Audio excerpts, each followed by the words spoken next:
Hello बच्चा लोग, मैं आदित्यानंद आपका वेलकम करता हूं एक बेहतरीन से कंटेंट, बेहतरीन से एक्सप्लेनेशन और बेहतरीन सा एक लव बैच में, जहां के हम केमिस्ट्री में फिजिकल ऑर्गेनिक इनऑर्गेनिक का बिल्कुल धुआं धुआं उड़ाने के लिए आ गए हैं। तो चलिए शुरू करते हैं। देखो यार, केमिस्ट्री में क्या है ना, तुम लोग को थ्योरी चाहिए होता है। तो मैं तो सोचा कि पूरा एकदम धम धम धम धम खूब सारा पढ़ा दूं, तो कोई दिक्कत ही नहीं है, क्योंकि खोपड़ी में पूरा कॉन्सेप्ट है, समझ गए। तो कोई दिक्कत नहीं है, पूरा पढ़ा देंगे। ऑर्गेनिक भी बहुत जल्दी शुरू करने वाले हैं, टेंशन मत लो तुम लोग। बस थोड़ा सा यहाँ पे कॉन्सेप्ट बिल्ड करने दो इसमें। थोड़ा इस चैप्टर के बाद अगले चैप्टर में पूरा हाइब्रिडाइजेशन ये सब पूरा पढ़ा दूंगा ना, तो तुरंत से ऑर्गेनिक शुरू कर देंगे। मेरे दिमाग में चल रहा है बढ़िया, क्योंकि वहां पे ज्यादा थ्योरी की जरूरत नहीं है। वहां तो डिग जग डिग जग डिग जग धर धर धर धर धर काम होगा, और फिजिकल में भी ज़्यादा नहीं है। लेकिन यहाँ पे पहला चैप्टर है, तो थोड़ा सा तुम लोगों को कोई रत्ती भर दिक्कत नहीं आए, इसके लिए थ्योरी ज़रूरत है। तो कल मैं थोड़ा काफ़ी कुछ थ्योरी वेरी बनाया तुम्हारे लिए, मज़ा आएगा शायद आज तुम लोगों को। तो ज़बरदस्त काम करेंगे। हाँ, ये बात की गारंटी है कि तुम्हें केमिस्ट्री में किसी भी टीचर से जो इंडिया में पढ़ा रहा है, जो अपने आप को 30 मार्क का बोल रहे हैं, उससे बेस्ट कंटेंट मिलेगा केमिस्ट्री के लिए। तो सोच लो, मजेदार मजा आएगा। और फील कर करके पढ़ेंगे अपन केमिस्ट्री को, कुछ याद करने वाला नहीं है, सब समझने वाला है भैया यहाँ पे। तो चलिए शुरू करते हैं सर, देरी किस बात की है। अपन है केमिस्ट्री के स्ट्रक्चर ऑफ एटम के लेक्चर नंबर 5 में, और आज अपन करने वाले हैं सर इलेक्ट्रोमैग्नेटिक वेव के बारे में पढ़ने वाले हैं, प्लैंक्स क्वांटम थ्योरी के बारे में पढ़ने वाले हैं, न्यूमेरिकल्स करने वाले, खूब सारे पीवाईक्यू वगैरह सब आ गया है, और फोटो इलेक्ट्रिक इफेक्ट भी पढ़ने वाले हैं। तो हम लोग कहां पे थे? हम लोग थे रदरफोर्ड के पास। याद आया तुम लोगों को? रदरफोर्ड ने बताया हम लोगों को क्या, थोड़ा सा जल्दी रिकैप हो जाए, रिकैप हो जाए जल्दी से फटाफट से। रदरफोर्ड ने क्या बताया भैया? अब हमारे पास आ गया है एक चीज कॉल्ड एटॉम। अरे वाह वाह वाह वाह। और इसके अंदर हमारे पास न्यूक्लियस में है प्रोटॉन और न्यूट्रॉन, और इलेक्ट्रॉन इसके चक्कर मारता है बहुत ही तेज गति से। ऐसा बोला रदरफोर्ड ने, बहुत खतरनाक स्पीड से ये चक्कर मारता है। और ये जो चक्कर मारता है, तो इसको चक्कर मारने के लिए ये इलेक्ट्रोस्टैटिक फोर्स के चलते चक्कर मार पाता है। सेंट्रीपिटल फोर्स जो होता है वो इलेक्ट्रोस्टैटिक फोर्स है। जैसे कि सन और अर्थ और बाकी प्लेनेट सन के चारों तरफ घूम रहा होता है अट्रैक्शन की वजह से, ठीक है। तो ये एक तरीके से इसने सोलर सिस्टम से रिलेट कर दिया एटॉम को। लोगों को बड़ा मजा आया, लोगों ने तालियां बजाई, रदरफोर्ड का सम्मान किया गया, दुनिया में रदरफोर्ड की जय जयकार हो गई। वाह रदरफोर्ड, तुमने क्या बताया, तुमने पूरा का पूरा मॉडल बता दिया, एटॉमिक मॉडल जो थॉमसन ने बताया था कि कहीं कहीं बीज छुपा होता है। तुमने बहुत अच्छा चीज बोला है, और तुमने एक्सपेरिमेंट करके बताया कि yes, most of the part खाली है, इलेक्ट्रॉन चक्कर मार रहा होता है, प्रोटॉन और न्यूट्रॉन न्यूक्लियस में होता है। लोगों ने खूब सारा सम्मान दिया किसको? रदरफोर्ड को। और मजा आ गया, रदरफोर्ड ने ये बताया कि ये जो इलेक्ट्रोस्टैटिक फोर्स है 1/4πε0। अब ये कोई भी एटॉम है, तो मान लो जेड एटॉमिक नंबर है, टोटल चार्ज ई है, क्योंकि प्रोटॉन के पास ही चार्ज होता है, न्यूट्रॉन पे नहीं होता है, यही हमने पढ़ा। तो जेड ई इंटू ई, तो ये हो गया Z E square divided by ये वाला रेडियस अगर मान लो आर है, तो बाय आर स्क्वायर। ये जो इलेक्ट्रोस्टैटिक फोर्स होगा यही M V square by R लोगों ने बताया। मजा आया लोगों को, बड़ा अच्छा सुन के। लेकिन ऐसे ही कहानी जैसे चल रही थी, इस कहानी में आया एक तगड़ा विलेन का एंट्री हुआ। अरे यार, कितना बढ़िया दुनिया चल रहा था।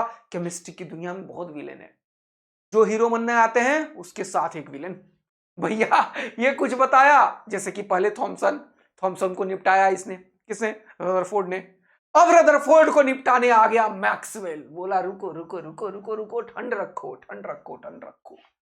अब रदरफोर्ड को निपटाने की बारी आ गई है भैया।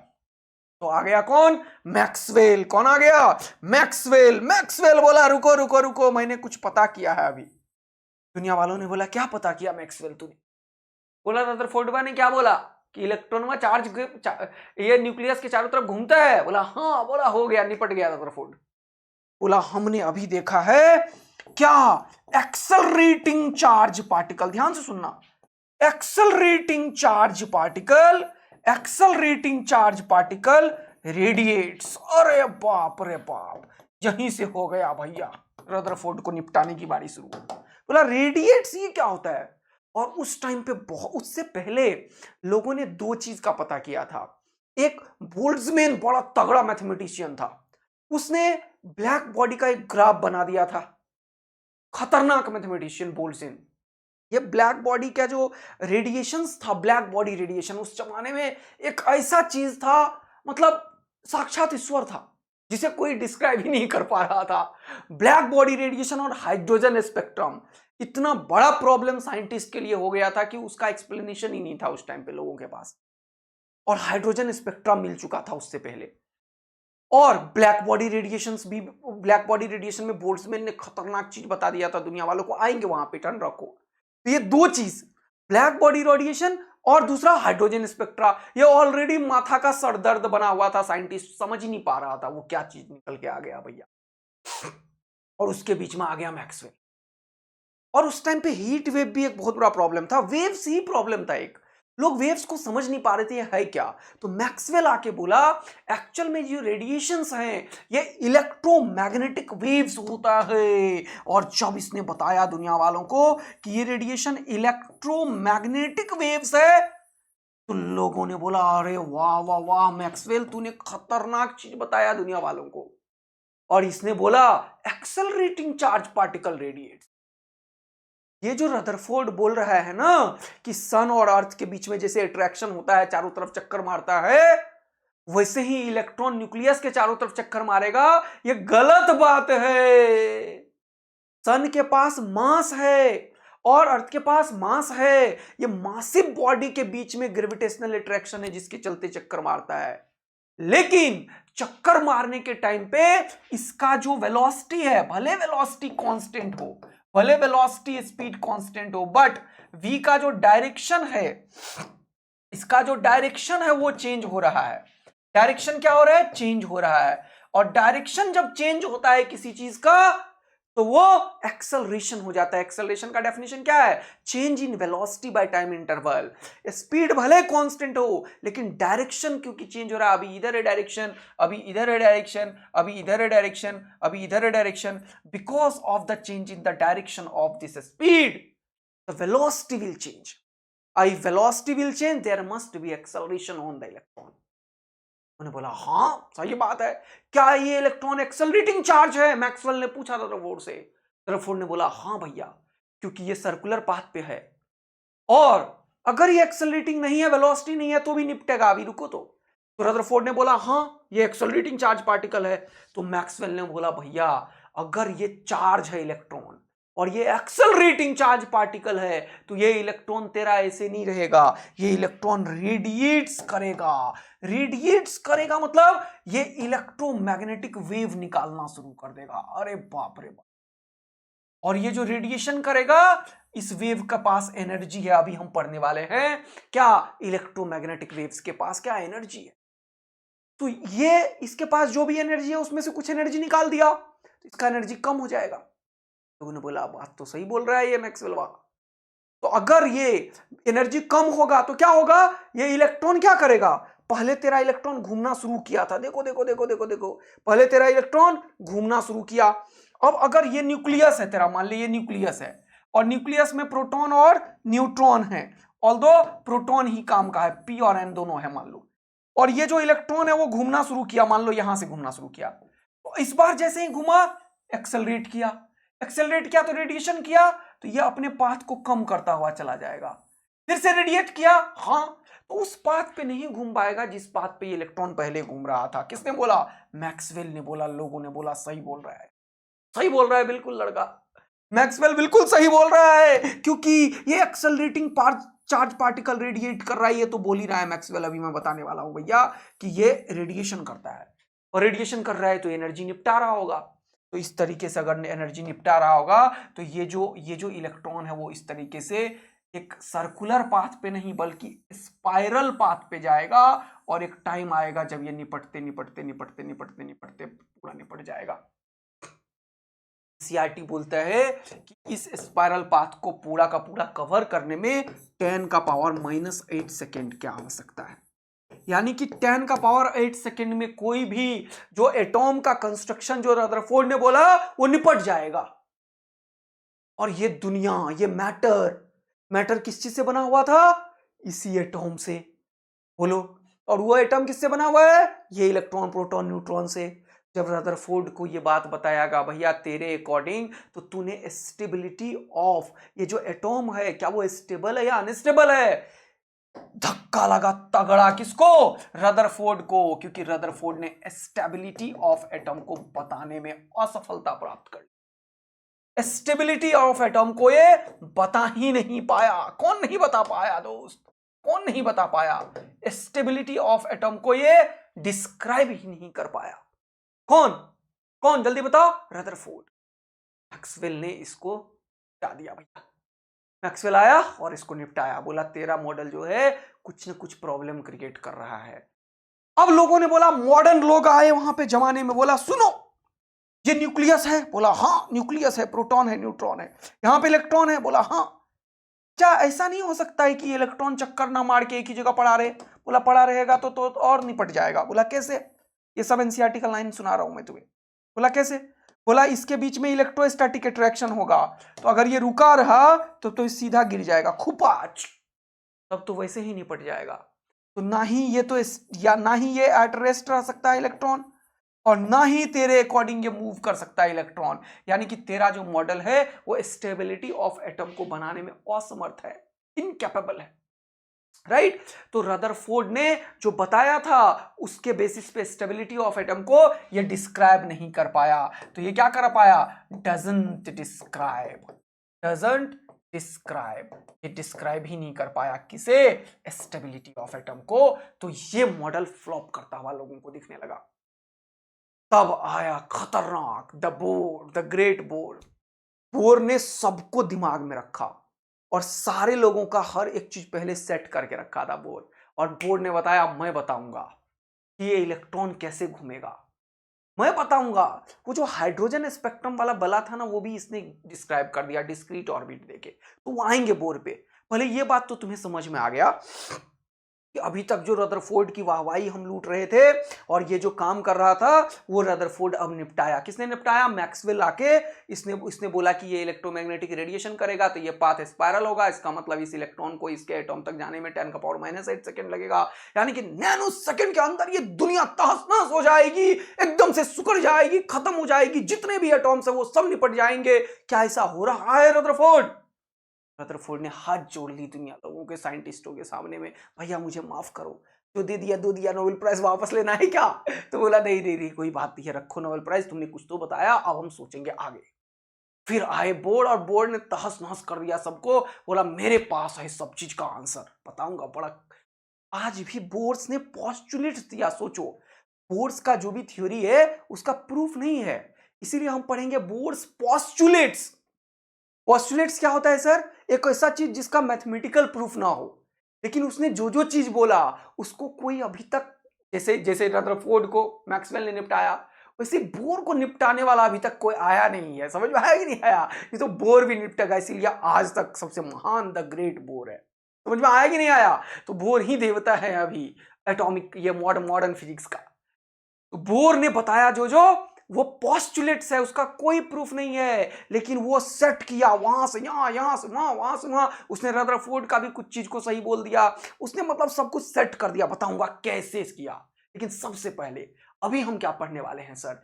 ये हमने देख लिया कि ये ड्रॉबैक्स क्या है रदरफोर्ड के। रदरफोर्ड का 2 ड्रॉबैक्स था, वो स्टेबिलिटी ऑफ एटम को बता ही नहीं पा रहा था, और वो ये जो बोला कि ये जो मूव कर रहा है सर्कुलर ऑर्बिट पे, उसे भी वो समझा नहीं पाया। ये जो 2 बहुत बड़ा धक्का लगा इसे, है ना, किसे? रदरफोर्ड को। उससे इसको लोग थोड़ा सा इंपॉर्टेंस कम देने लगे। फिर आया बोर्ड। बोर्ड ने ये चीज को एक्सप्लेन करना स्टार्ट किया, बड़ा बढ़िया तरीके से एक्सप्लेन किया। लेकिन उससे पहले हमारे पास हमने बात करी द मैक्सवेल। मैक्सवेल ने बोल दिया एक्सेलरेटिंग चार्ज पार्टिकल रेडिएट्स, और सबसे बड़ा पंगा उस टाइम पे यही था कि ब्लैक बॉडी रेडिएशंस को समझना था, वो समझ नहीं आ रहा था।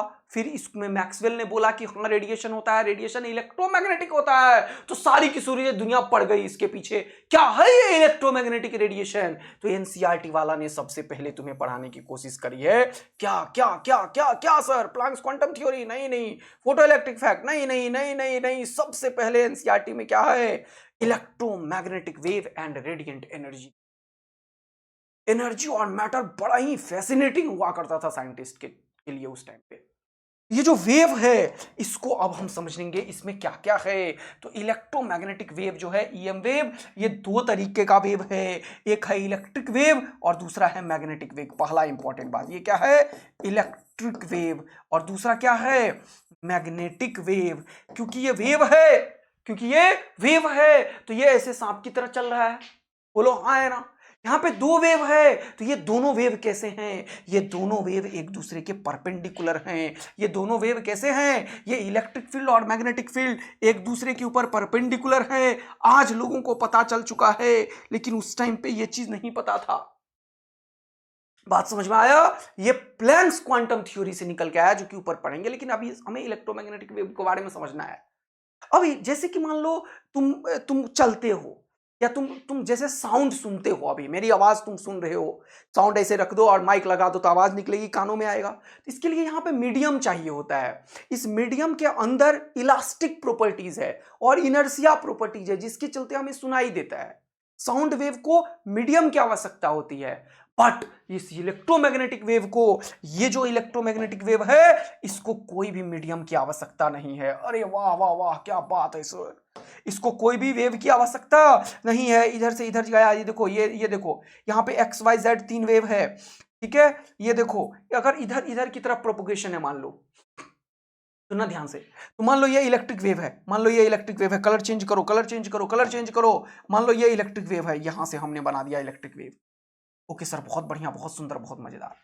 तो दूसरा कौन सा होगा, मैग्नेटिक वेव। अरे दूसरा कौन सा होगा, मैग्नेटिक वेव। मान लो एक्स इधर है, मैंने तुम्हें सिखाया हुआ है एक्स वाई जेड तुम अपने मन से लिख सकते हो, लेकिन उसके लिए एक रूल है, मैंने बेसिक मैथ्स में पढ़ाया है कि एक्स क्रॉस वाई हमेशा जेड को इंडिकेट करता है। एक्स क्रॉस वाई हमेशा जेड को इंडिकेट करता है। और यहां पे एक और साइंटिस्ट आया, एक और साइंटिस्ट आया, कौन, पॉइंटिंग ने बताया था कि ये इलेक्ट्रिक फील्ड, मैग्नेटिक फील्ड और डायरेक्शन ऑफ प्रोपोगेशन वेव तीनों एक दूसरे के परपेंडिकुलर होता है। Electric field, magnetic field and direction of propagation of wave, direction of propagation of wave, ये सब एक दूसरे के परपेंडिकुलर होता है। एंड ये हम बताते हैं एक साइंटिस्ट पॉइंटिंग वेक्टर से। उसने बोला ये जो डायरेक्शन ऑफ प्रोपोगेशन वेव है वो इलेक्ट्रिक फील्ड और मैग्नेटिक फील्ड के क्रॉस प्रोडक्ट से निकाल पाओगे तुम। जो क्रॉस प्रोडक्ट हमने बोला, ऑल्दो वो 1/μ0 ई क्रॉस बी डिवाइडेड बाय μ0 के बराबर होता है पॉइंटिंग वेक्टर, लेकिन वो नहीं जानना है, लेकिन ये जानना जरूरी है कि डायरेक्शन ऑफ प्रोपोगेशन वेव कैसे निकलता है, इलेक्ट्रिक फील्ड और मैग्नेटिक फील्ड के क्रॉस प्रोडक्ट से। तो ये हो गया मान लो इलेक्ट्रिक फील्ड एक्स में, और ये वाई में मैग्नेटिक फील्ड हो गया, तो ई क्रॉस बी जेड में डायरेक्शन ऑफ प्रोपोगेशन है। तो दूसरा वेव किधर है, किधर है, किधर है, दूसरा वेव वाई डायरेक्शन में है। देखो देखो देखो देखो, अच्छा अच्छा अच्छा, यानी कि ये कौन सा वेव था दोस्त, ये कौन सा वेव है दोस्त, ये कौन सा वेव है, ये है मैग्नेटिक वेव। ये कौन सा है, इलेक्ट्रिक वेव। एक्स वाला कौन सा है, लिखो लिखो लिखो लिखो लिखो लिखो लिखो लिखो लिखो लिखो लिखो लिखो, ये कौन सा है, कलर कलर कलर कलर, कौन सा कलर, कौन सा कलर, ब्लू, ये वाला। चलो ये कौन सा है, इलेक्ट्रिक, ये कलर बहुत ज्यादा पतला हो गया। रुको, मैं एक चीज बताना चाह रहा था कि ये देखो, ये जो इलेक्ट्रिक फील्ड है, ऐसे ऐसे ऐसे ऐसे, इसके ऊपर ये जो मैग्नेटिक फील्ड है वो परपेंडिकुलर है। देखो फोटो, इसीलिए मैं ऐसा बना रहा हूं ताकि तुम्हें थोड़ा फील आए, अच्छा फील देने के लिए है। ये वेव इस प्लेन में है, एक ऐसे प्लेन में है और दूसरा ऐसे प्लेन में है, 90 डिग्री के प्लेन में है कि नहीं। एक्स वाई जेड है ना, ये वाई है और ये एक्स है, और इधर जो है वो जेड है।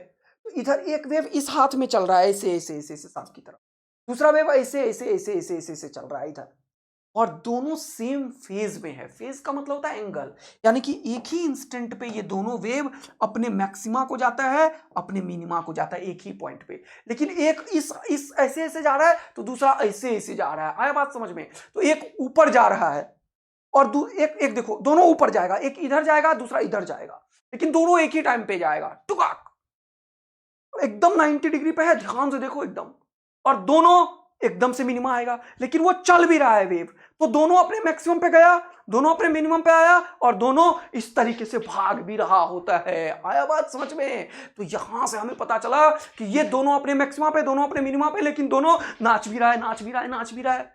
तो ये वेव के बारे में जो फैसिनेटिंग चीज था हमारे लिए कि आखिर ये रेडिएशन है क्या, साइंटिस्ट को पता ही नहीं चल रहा था। तो वहां से बता दिया, यहां से कहां से मैक्सवेल ने, कि ये देखो इलेक्ट्रिक, ये जो वेव्स है ये दो तरीके का इलेक्ट्रिक और मैग्नेटिक फील्ड है, और जब ये वेव है तो इसके पास बहुत सारा चीज होगा। हाँ, लेकिन ये इलेक्ट्रिक फील्ड और मैग्नेटिक फील्ड में दो बड़ा इंपॉर्टेंट चीज है, क्या, कि ये दोनों एक दूसरे के परपेंडिकुलर हैं। देखो परपेंडिकुलर है, ऐसे ऐसे करके ऐसे कर दिया, इसका मतलब क्या, परपेंडिकुलर लिख लो जल्दी से। और ये जो है एक्स में इलेक्ट्रिक फील्ड है, एक्स में कौन है, जल्दी बोलो, इलेक्ट्रिक फील्ड है। अरे वाह वाह वाह, ये है इलेक्ट्रिक फील्ड। अरे वाह वाह वाह वाह वाह। तो ये कौन सा है उजला वाला, ये है मैग्नेटिक फील्ड। ये क्या है, मैग्नेटिक फील्ड। अरे मजा आया सर, मैग्नेटिक फील्ड। और ये direction of propagation of wave है, ये इस तरीके से निकलता है। इलेक्ट्रोमैग्नेटिक वेव नाम का चैप्टर में धुआं उड़ा देंगे, टेंशन मत लो। तो अभी तक साउंड वेव को कान तक आने के लिए मीडियम चाहिए, लेकिन इस वेव को कोई मीडियम की आवश्यकता नहीं है। ये वेव क्या करता है, radiant energy does not need any medium. पहला इंपॉर्टेंट लाइन, बड़ा इंपॉर्टेंट लाइन है, इसको कोई भी मीडियम की आवश्यकता नहीं है। इसके पास जो इलेक्ट्रिक और मैग्नेटिक फील्ड है, देखो द रेडिएंट एनर्जी मतलब ये wave in form of energy है। Radiant energy has electric and magnetic field perpendicular to each other. अरे वाह वाह वाह, and travel at right angle to this field. यानी कि एक इधर है, ट्रेवल इधर कर रहा है, एक इधर है, ट्रेवल इधर कर रहा है, यानी कि सब एक दूसरे के परपेंडिकुलर है। अब ऐसे आधे ही नहीं जाएगा, ऐसे जाएगा पूरा इधर आएगा, फिर इधर पूरा मैक्सिमा मिनिमा और निगेटिव में भी जाएगा। मजा आया क्या, तगड़ा एकदम, समझ में आया इलेक्ट्रोमैग्नेटिक वेव कैसे चल रहा है, पक्का को पक्का।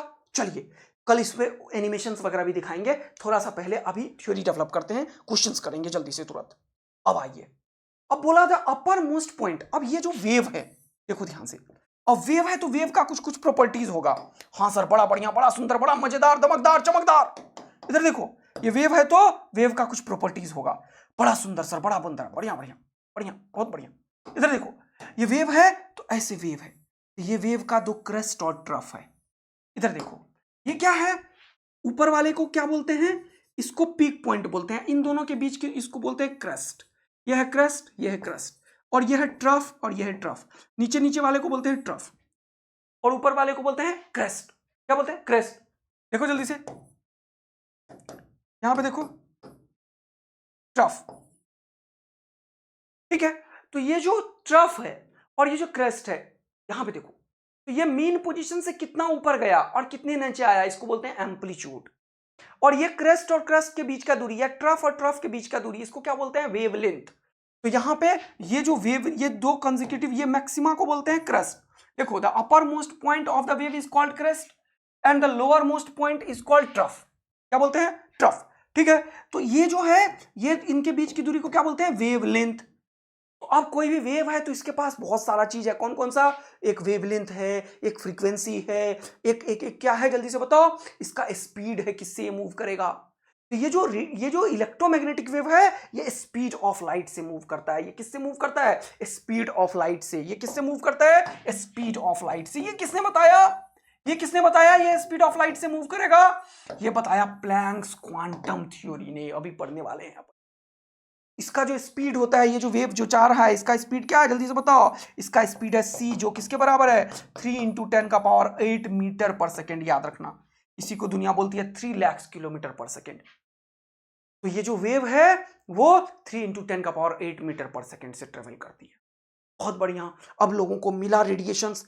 अब रेडिएशंस में लोगों ने देखना शुरू किया, ये इलेक्ट्रिक और मैग्नेटिक वेव है, क्या और भी कुछ है।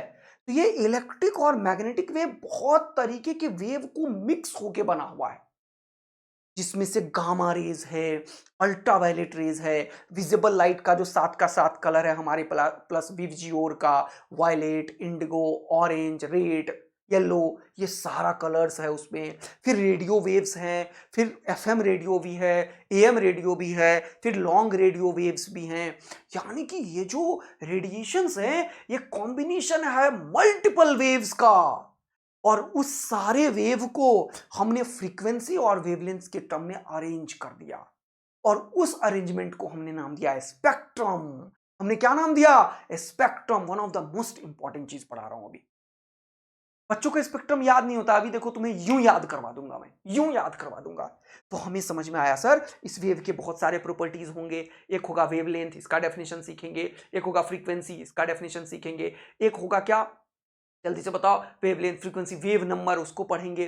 कुछ कुछ चीज अब हमें समझना पड़ेगा।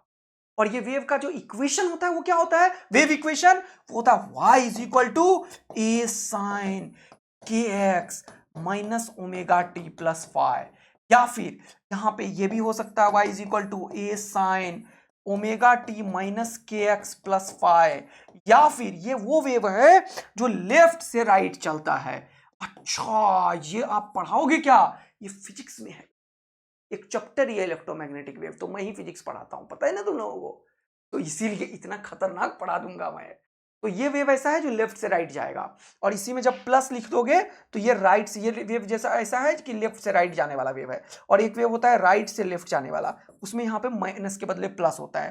तो ये डेरिवेशन ये सब कैसे होता है? ये 12 क्लास का फिजिक्स में एक चैप्टर इलेक्ट्रोमैग्नेटिक, तो वहां पे मैथमेटिकल ऑपरेशन, यहाँ पे छुटकी छुटकी चीज पढ़ते चले।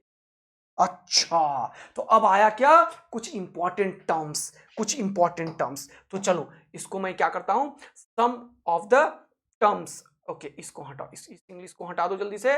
तो कुछ इंपॉर्टेंट टर्म्स यहां पे देखो। सबसे पहले मैंने तुम्हारे लिए लाया, सबसे पहले मैंने तुम्हारे लिए लाया क्या सर? वेवलेंथ। जल्दी बताओ वेवलेंथ क्या होगा?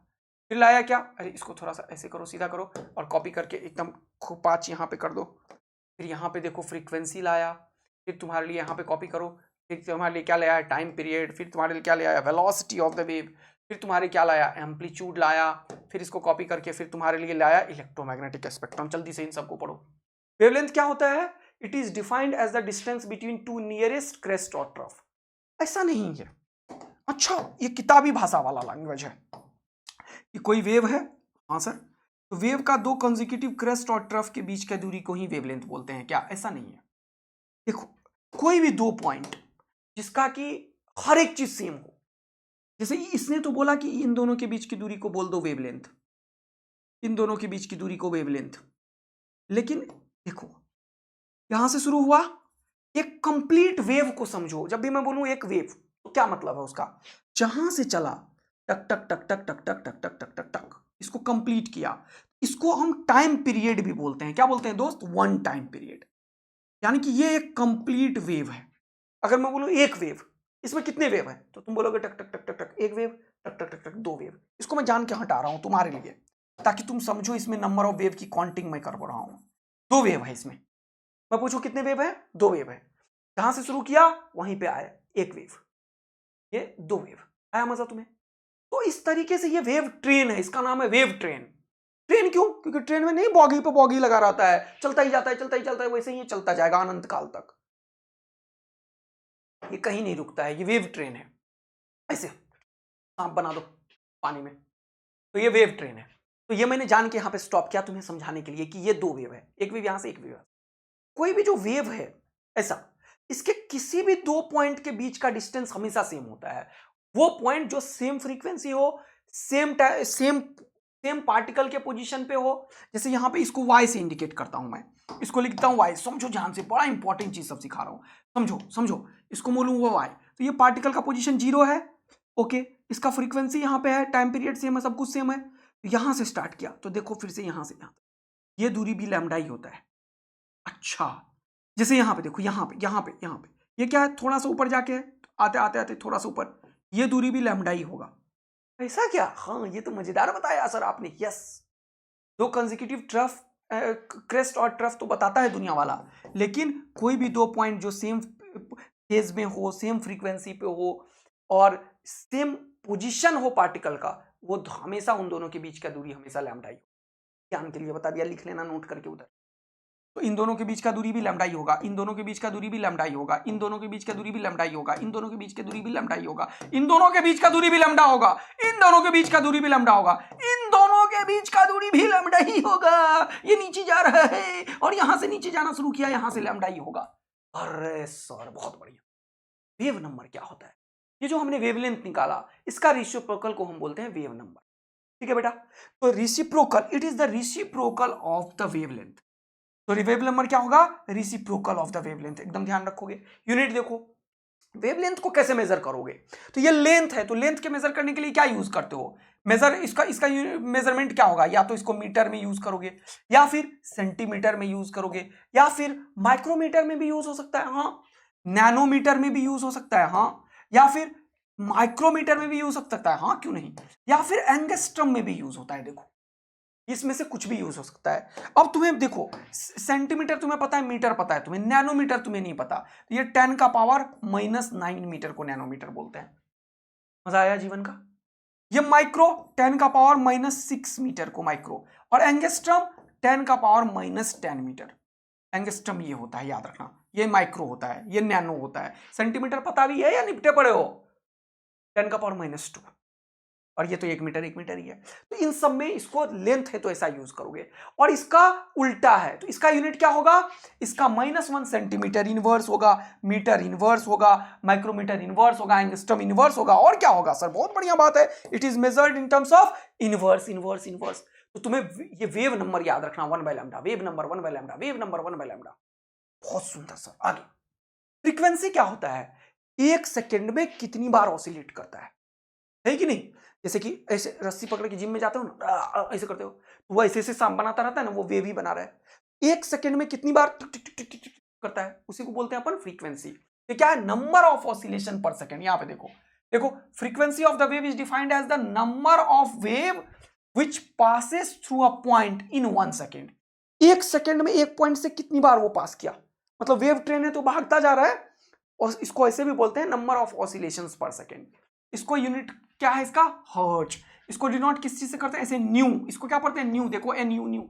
ऐसे टेरा है, वी नहीं है, ये टेरा है थोड़ा सा, देख रहे हो कि नहीं? समटाइम्स किताब में इसको एफ भी लिखा जाता है, लेकिन एफ बड़ा रेयर यूज करता है, तो याद रखना इसको न्यू से डिनोट करते हैं। फ्रीक्वेंसी है ये। क्या है बेटा? फ्रीक्वेंसी।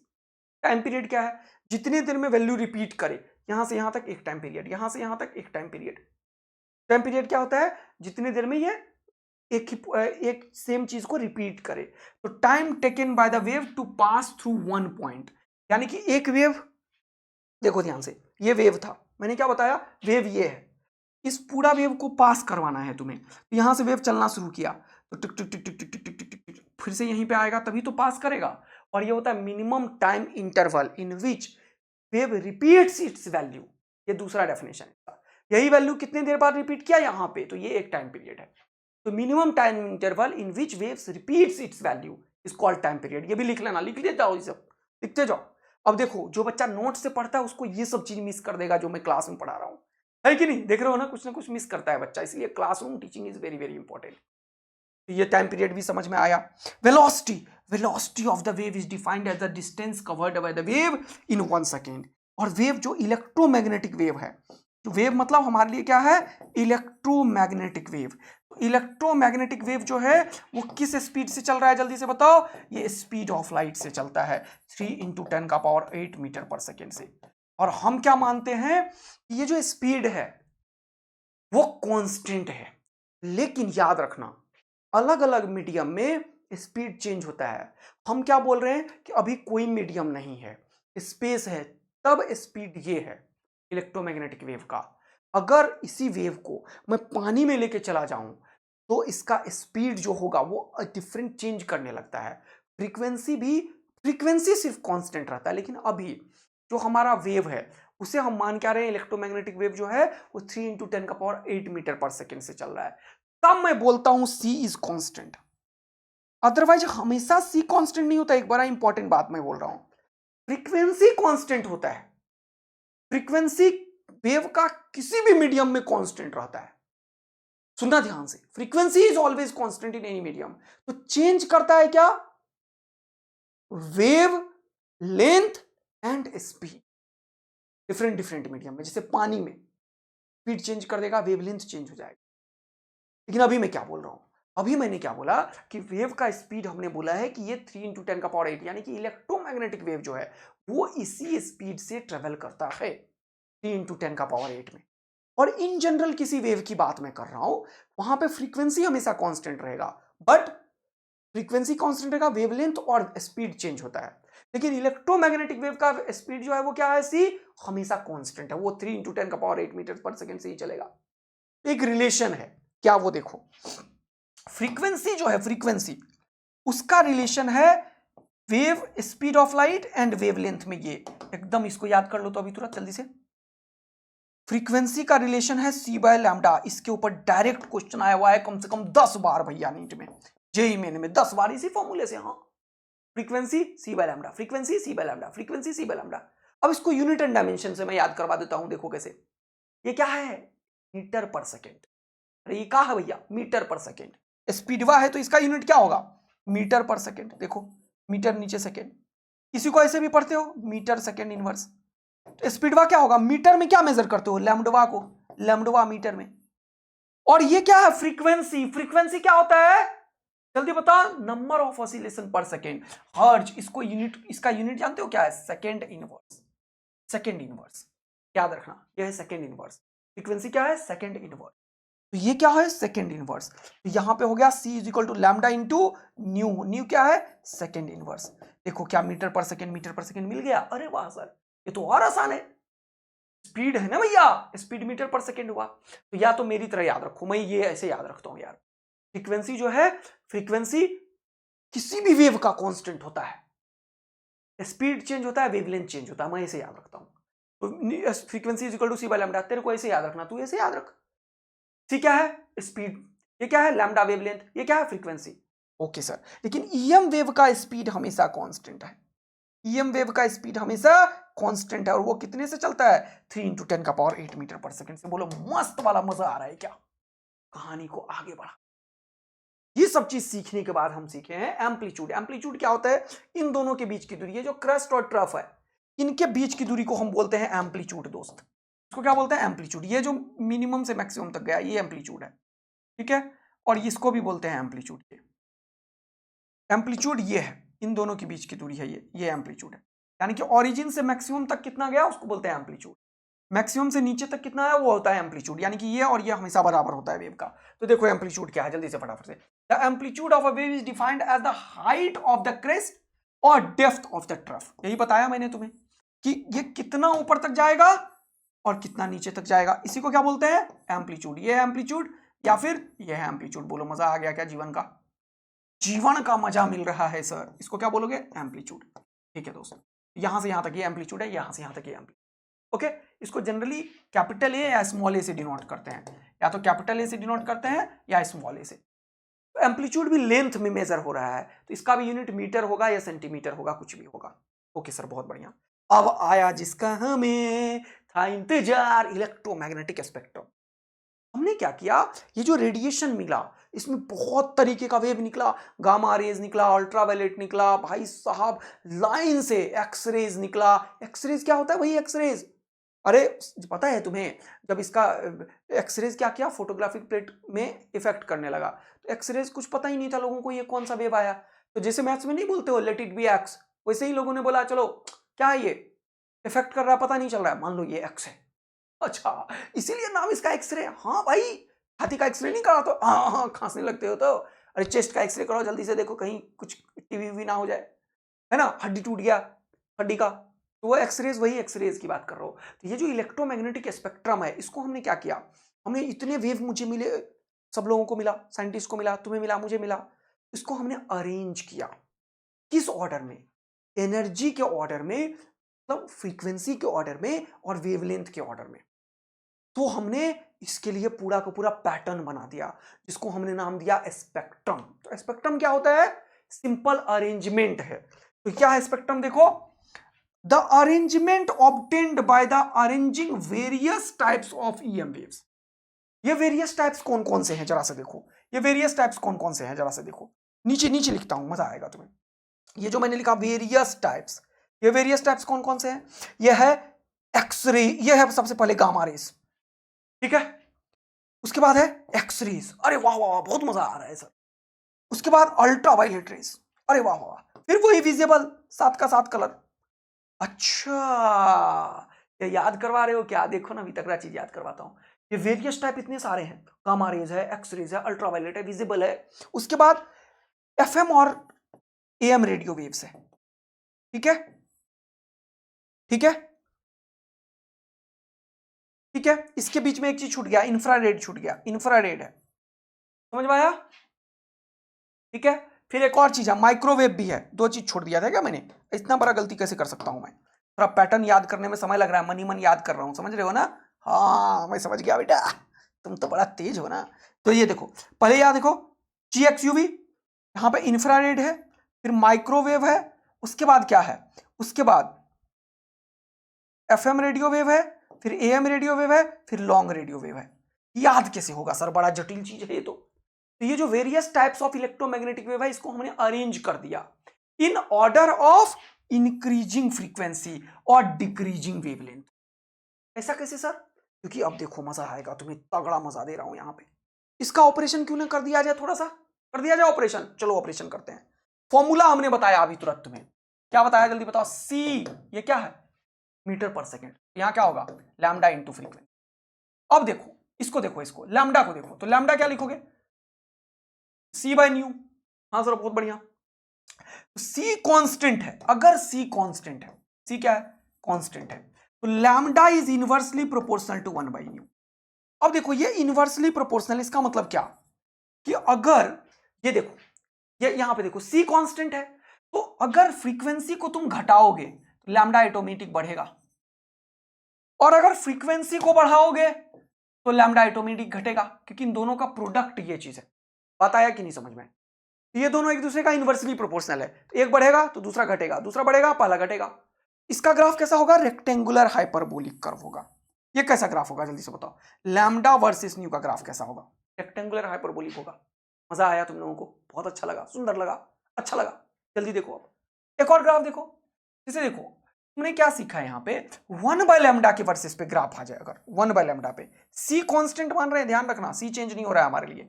C क्या है? कांस्टेंट है। अगर C कांस्टेंट है और 1 बाय लैम्डा का ग्राफ बनाओ, तो ये देखो क्या हो जाएगा, ये y is equal to mx का ग्राफ होगा। अरे इधर देखो, सब बेसिक मैथ्स में पढ़ाया है। ये lambda is equal to C, ये हो जाएगा स्लोप, और ये हो जाएगा 1 बाय लैम्डा। तो ये कैसा ग्राफ हुआ जल्दी से देखो?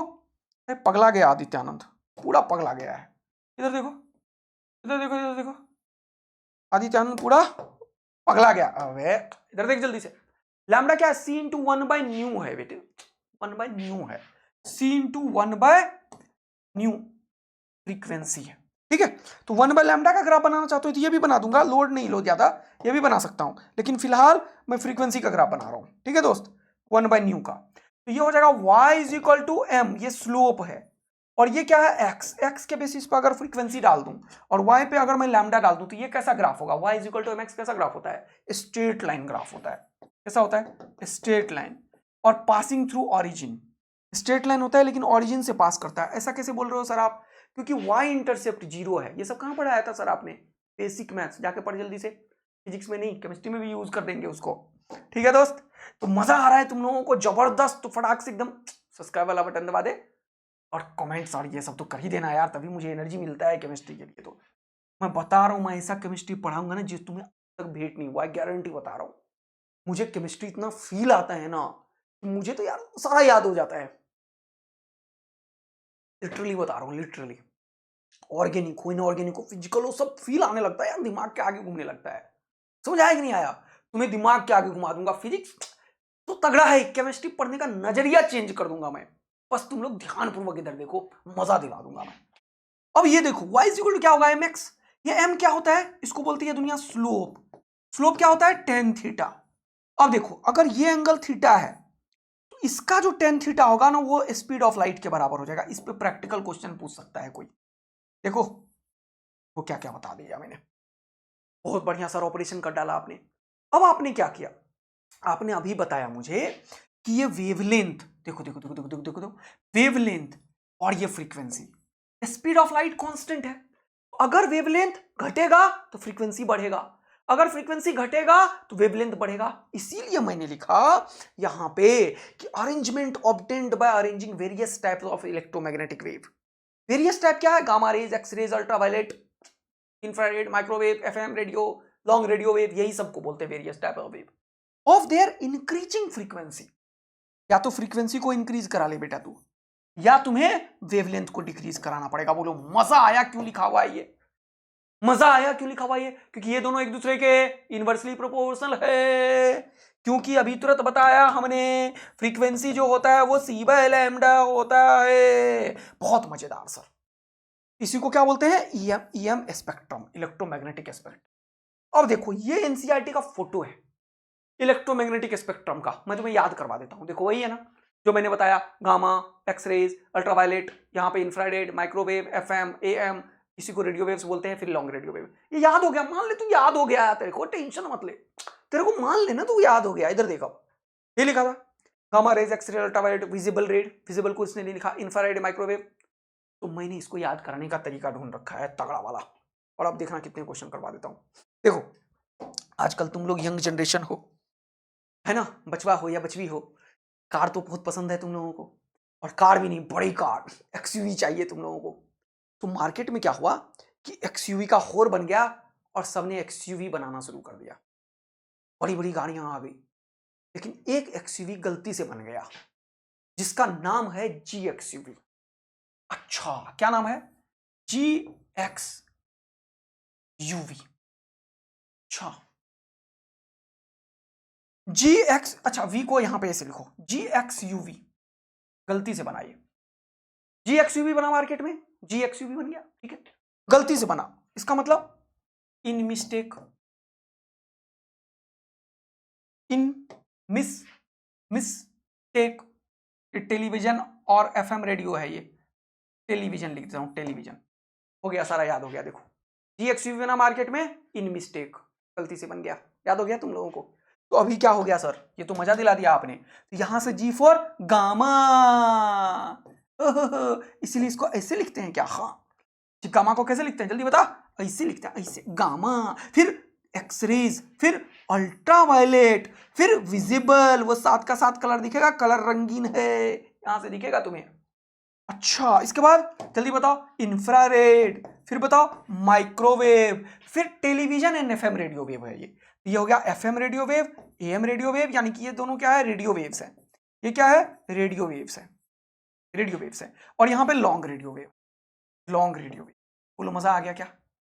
अच्छा सबसे ताकतवर एनर्जी इसका है।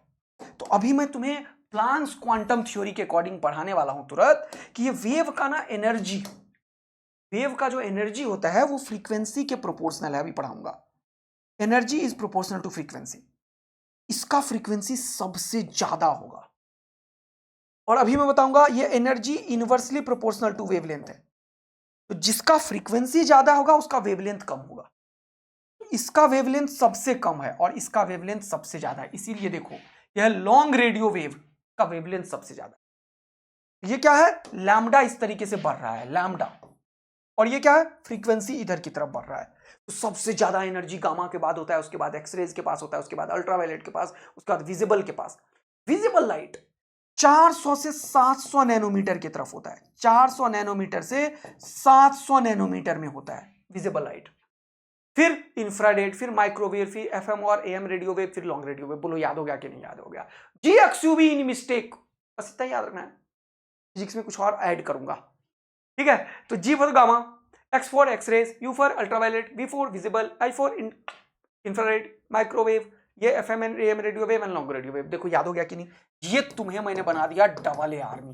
कितने लोग डबल ए आर्मी अभी के अभी बन गए? अब देख, तुम लोग सोचते गामा रेज, एक्सरे, जी एक्स यूवी, और ये भी वी है, ये जो कलरफुल दिखा रहा है इसको वी है।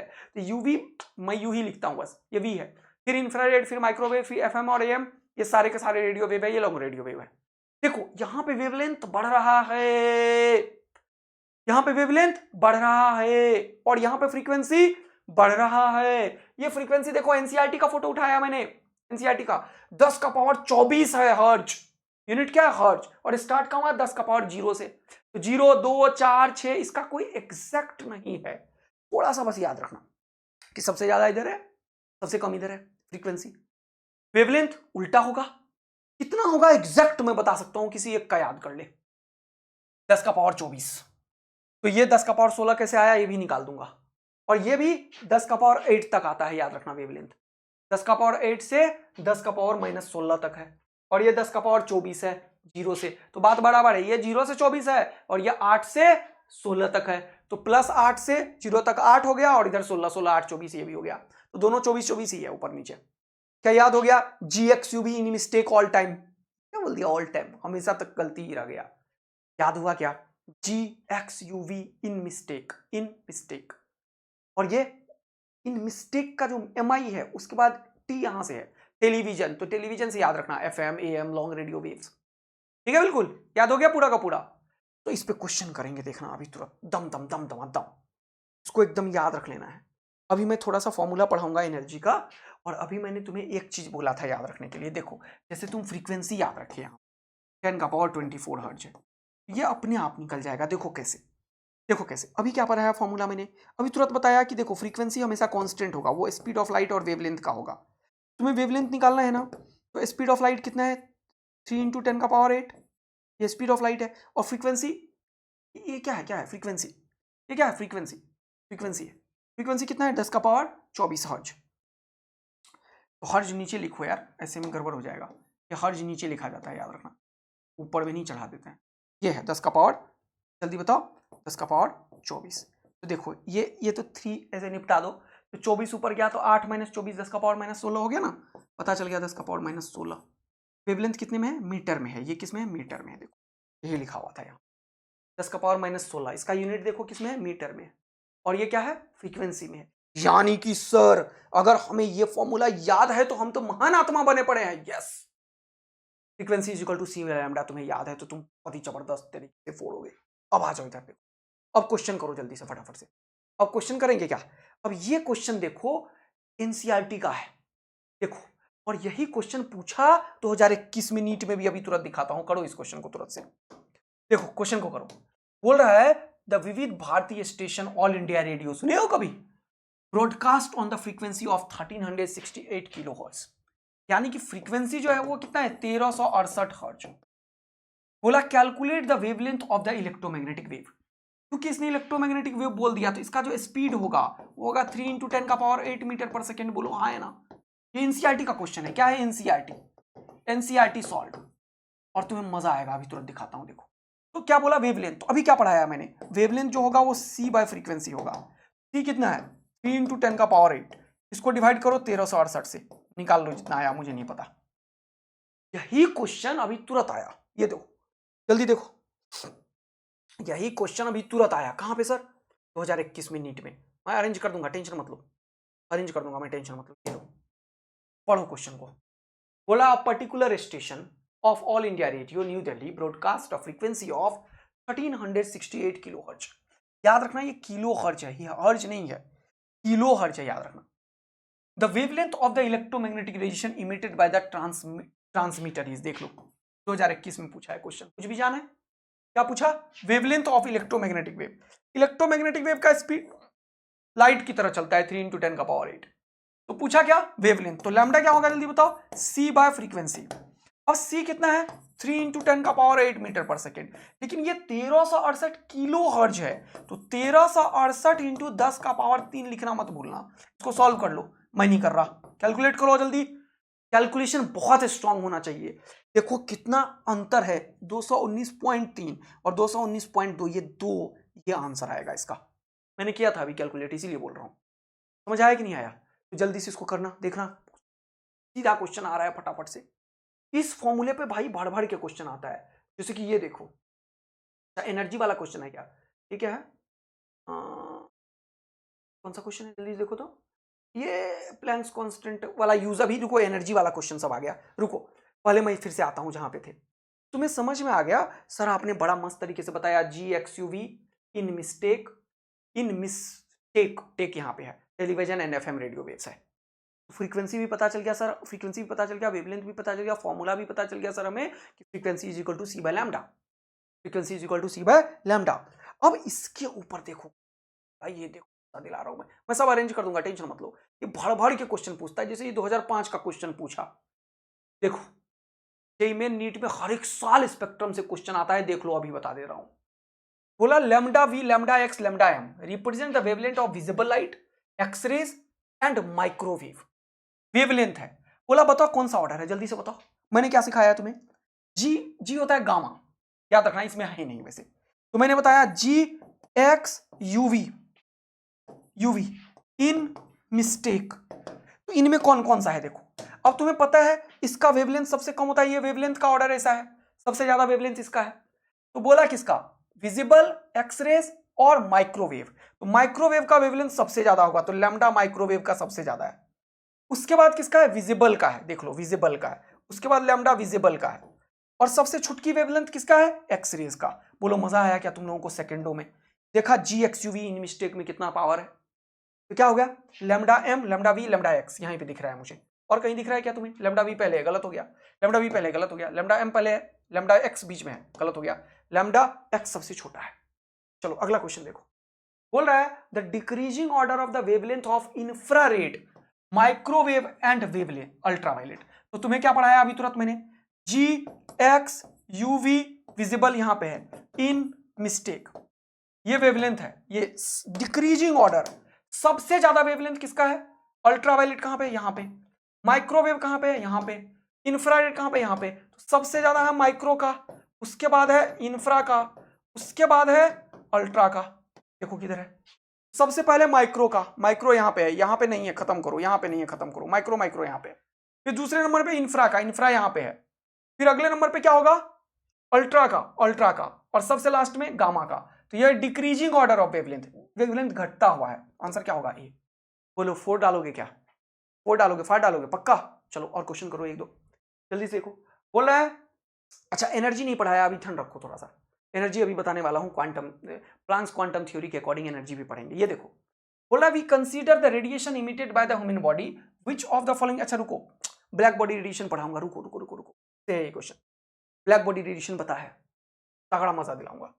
बोला which of the following electromagnetic radiation has the least wavelength. सबसे छोटी वेवलेंथ किसका है भैया, से लास्ट वाले का। लास्ट में कौन सा है, गामा तो सबसे पहले था। जी एक्स यूवी यूवी इन मिस्टेक ये हो गया। लीस्ट वेवलेंथ इंफ्रारेड का है। पगला गया क्या आदित्यानंद, लीस्ट वेवलेंथ गामा का है, लीस्ट फ्रीक्वेंसी इंफ्रारेड का होगा। लिस्ट वेवलेंथ, वेवलेंथ जिसका कम है उसका एनर्जी सबसे ज्यादा है। तो लिस्ट वेवलेंथ पूछा तो किसका है, गामा का, जो सबसे पहले है। अगला देखो, बोल रहा है ग्रीन हाउस, रुक जा, ठंड रख ठंड रख। बोल रहा है पॉजिटिवली चार्ज। अच्छा ये बताओ, बोला which of the following is positively charged. ये तुम्हें आता है, ये नहीं आता तुम्हें, वैसे बताऊंगा। एक्सरेज में कोई भी चार्ज ही नहीं होता, ये एक तरीके का फोटोन होता है, ये चार्जलेस है। गामा जो पार्टिकल है ये एनर्जी है, ये भी नहीं होता। तो बचा अल्फा और बीटा। बीटा पार्टिकल अगर कोई बोलता है तो इसका मतलब होता है बीटा माइनस, इलेक्ट्रॉन को बोलता है ये। तो पॉजिटिव कौन सा बचा, अल्फा। अल्फा होता है हीलियम प्लस प्लस, ये मैंने बताया भी है, तो ये तुम टिक कर सकते हो। लेकिन तुम्हें डाउट एक्सरेज और गामा में हो सकता है। एक्सरेज और गामा रेज ये वेव है जिसके पास एनर्जी है, चार्ज नहीं होता, याद रखना। ये एक्सरेज और गामा रेज इलेक्ट्रोमैग्नेटिक वेव्स हैं, बट इसके ऊपर चार्ज नहीं होता, ये चार्जलेस है। ये इलेक्ट्रिक और मैग्नेटिक फील्ड को इफेक्ट नहीं करता है दोस्त। मजा आया, तगड़ा मजा आया क्या, फोड़ फाड़ डाला। तो अब इसके बाद इतना कहानी जब हो गया, तब हम आ गए हैं कहां पे सर, हम आ गए हैं एक जबरदस्त तरीके से अपने चीजों को और आगे बढ़ाते हुए। कहां पे प्लैंक्स क्वांटम थ्योरी पे, जहां पे वेव की एनर्जी की बात करेंगे पूरा, और लाइन से सारे पीवाईक्यू करेंगे प्रॉपर तरीके से। देखो ये सारे पीवाईक्यू लाइन से अभी सॉल्व करेंगे। 2013 ये सब 14-15 सब, ये सब प्लैंक्स क्वांटम थ्योरी के ऊपर है और फोटो इलेक्ट्रिक इफेक्ट। लेकिन अब हो गया समय, तो मिलेंगे कल, तब तक के लिए बाय बाय। मजा आ रहा है ना अगर तुम्हें केमिस्ट्री में, तो कमेंट करना यार। मैं बता रहा हूं केमिस्ट्री रियल में इतना फील आ रहा है मुझे, कि मुझे लगता है यार इतना आसान चीज इतना बढ़िया से बच्चों को समझाया और बताया जा सकता है, फिर क्यों लोग इसको रटवाते रहते हैं। बहुत तगड़ा चीज है यार, मजा आ जाएगा तुम्हें। ऑर्गेनिक हो, फिजिकल ऑर्गेनिक हो, तगड़ा फोड़ेंगे अपन। Thank you, love you, bye. और यार तुम्हें मजा आ रहा है तो एक बार सब्सक्राइब वाला बटन दबा दो और शेयर भी कर दो यार, क्योंकि ये फ्री में है, जिन्हें पहुंचना चाहिए वहां तक तो पहुंचे। Thank you, love you, bye.